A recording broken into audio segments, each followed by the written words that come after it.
Welcome to కీటాక్స్. ఒక American యూట్యూబర్తో ప్రత్యేకంగా మోడీ గంటల కొద్దీ మాట్లాడడము, అందులోనూ చాలా ఇంట్రెస్టింగ్ విషయాలను ప్రస్తావించడం గురించి ప్రపంచం ఆసక్తికరంగా మాట్లాడుకోవడం ఇప్పుడు వరల్డ్ వైడ్ ట్రెండ్గా కనిపిస్తోంది. అసలు మోడీ ఏరి కోరి ఒక అమెరికన్ యూట్యూబర్కి ఇంటర్వ్యూ ఎందుకు ఇచ్చారు?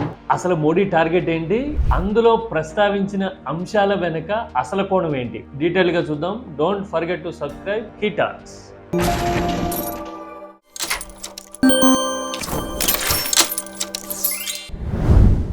మోడీ రాజకీయంగా వ్యూహాత్మకంగా ఉంటారని, కీలకంగా రాజకీయంగా ప్రయోజనం కలిగించే అంశాలు మాత్రమే మాట్లాడతారని, మీడియాకి కనీసం ఇంటర్వ్యూలు కూడా ఇవ్వరని ప్రత్యర్థులు విమర్శలు చేస్తూ ఉంటారు. అలాంటి మోడీ ఇప్పుడు అమెరికన్ యూట్యూబర్ లెక్స్ ఫ్రిడ్మ్యాన్ తో 3.5 గంటలకు పైగా మాట్లాడారు. అసలు ఒక యూట్యూబర్ తో ఇంటర్వ్యూ కోసం ఇంత సమయం ఎందుకు కేటాయించారు మోడీ అని చూస్తే చాలా ఇంట్రెస్టింగ్ విషయాలు కనిపిస్తాయి. ఫ్రిడ్మ్యాన్ ఒక మిడ్ యూనివర్సిటీలో ఆర్టిఫిషియల్ ఇంటెలిజెన్స్ మీద తో రీసెర్చ్ చేస్తున్న ఒక స్కాలర్. ఫ్రిడ్మ్యాన్ ఆన్లైన్ లో అప్లోడ్ చేసిన పేపర్లు చూసి ఎలాన్ మస్క్ ప్రత్యేకంగా పిలిచి ఫ్రిడ్మ్యాన్ కి ఇంటర్వ్యూ ఇచ్చాడని చెప్తారు. అదే మస్క్ ట్రంప్ కూడా రికమెండ్ చేశాడని, ఆ తర్వాత ట్రంప్ కూడా ఫ్రిడ్మ్యాన్ తో మాట్లాడారు, ఇంటర్వ్యూ ఇచ్చారనేది ప్రపంచవ్యాప్తంగా ఒక సంవత్సరం కిందట మారుమోగిపోయిన విషయం. ఆ తర్వాత బెంజమిన్ నెతన్యాహుతో కూడా ఫ్రిడ్మ్యాన్ ఇంటర్వ్యూ చేశారు. ఇప్పుడు ఇన్నాళ్ళకి మోడీ ఫ్రిడ్మ్యాన్ ఇంటర్వ్యూలో చాలా ఇంట్రెస్టింగ్ విషయాలు ప్రస్తావనకు వచ్చినాయి. ఒకటి, అసలు మోడీ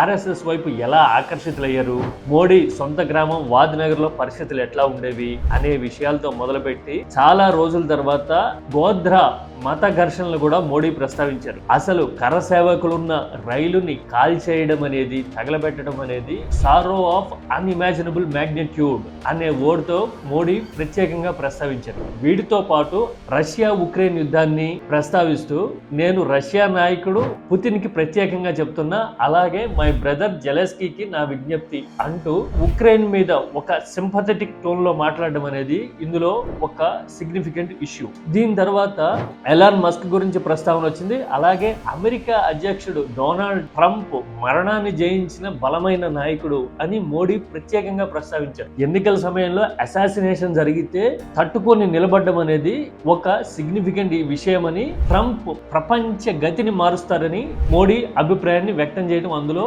మోస్ట్ ఇంపార్టెంట్ డెవలప్మెంట్ అనుకోవాలి. అసలు మోడీ ఇంత టైం కేటాయించి ఎందుకు ఇంటర్వ్యూ ఇచ్చారు అని ఆలోచిస్తే చాలా ఇంట్రెస్టింగ్ విషయాలు అర్థమవుతాయి. ఫ్రిడ్మ్యాన్ గొప్ప యూట్యూబరో లేదంటే గనక పాడ్కాస్టర్ గా అసంఖ్యాకమైన ఫాలోవర్స్ ఉన్నవాడో ఏమీ కాదు. ఫ్రిడ్మ్యాన్ ఛానల్ ని చూస్తే 4.5 మిలియన్లు మాత్రమే ఉంటారు. అంటే మన భాషలో చెప్పాలంటే 45 లక్షల మంది ఫాలోవర్స్ ఉంటారు. అయినా సరే మోస్ట్ ఇన్ఫ్లుయెన్షియల్ పర్సనాలిటీస్ ఇన్సైడ్ వ్యక్తిత్వాన్ని ఆవిష్కరించే పాడ్కాస్టర్ గా, అందులోనూ ప్రస్తుతం ప్రపంచంలో మోస్ట్ ఇన్ఫ్లుయెన్షియల్ టాప్ 2 గా ఉన్న ఎలాన్ మస్క్ కి, అలాగే డొనాల్డ్ ట్రంప్ కి సన్నిహితుడిగా ఫ్రిడ్మ్యాన్ కి పేరు. దీన్ని డీకోడ్ చేస్తే ఒక విషయాన్ని చెప్తూ ఉన్నారు. వచ్చే 4 ఏళ్లలో మోడీ 2 టార్గెట్లు పెట్టుకున్నారని చెప్తున్నారు. ఒకటి, 2028 నాటికి ప్రపంచంలో 3వ అతిపెద్ద ఆర్థిక వ్యవస్థగా ఇండియా నిలవడము, ఆ సమయానికి ప్రపంచంలో కీలక దేశాలన్నిటితో ఇంక్లూడింగ్ చైనా, అమెరికా, రష్యా లాంటి దేశాలన్నిటితోనూ వ్యాపార సంబంధాలు కొత్త లెవెల్కి తీసుకెళ్లడము,